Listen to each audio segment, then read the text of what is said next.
Do you struggle to fit in the training? Are you cutting sessions short or are you starting them late? If this sounds like you, then here are some tips to get your training back on track.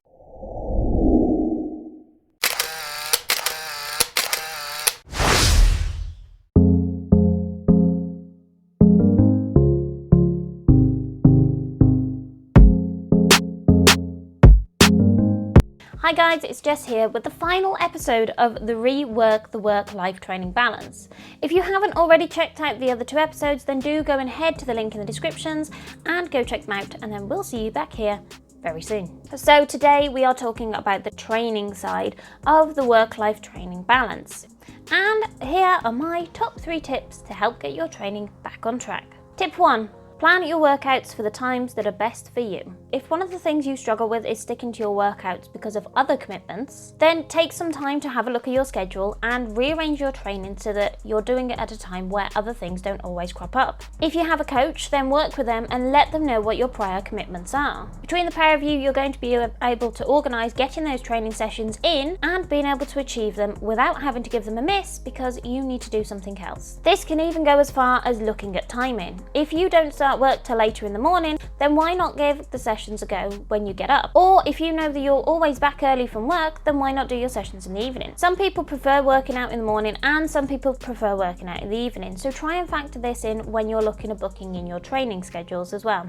So when you're looking at training, consider what you've got going on in your life, when you work best, and when you have the best time that you can focus on your training. Tip 2, eat that frog.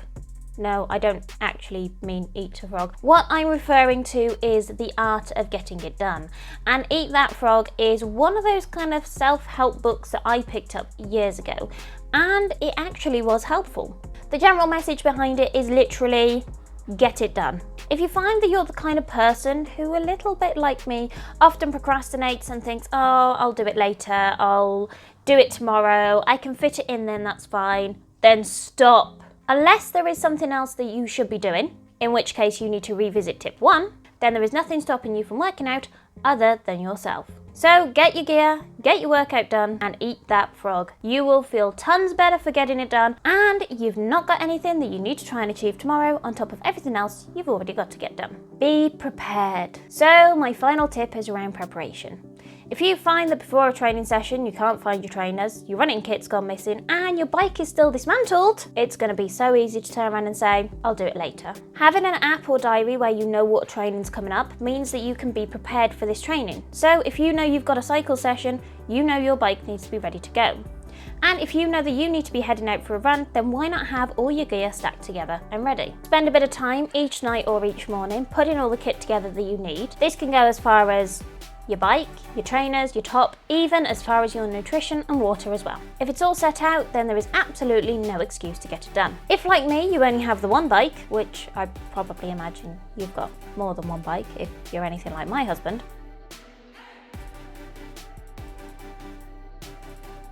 and you swap your bike between the turbo and riding outdoors, then double check what session you're going to be doing that day and make sure your bike is set up for it. It can be so easy to postpone the cycle session outdoors because your bike's still hooked up to the turbo and you need to swap the wheel. So those are my 3 tips for getting training back on track, and that is the end of the Rework the Work-Life Training Balance series. Let me know in the comments your tips for keeping training on track, and let me know what you thought of mine. As the series comes to an end, we would love to know your thoughts on the whole series. So do drop the comments below, or come and find us on Facebook, Instagram or Twitter, or why not drop us an email. If you enjoyed this video, make sure to give it a thumbs up, and why not share it with some family or friends, and hit that subscribe button so you can keep up to date with all the videos we bring out every single week.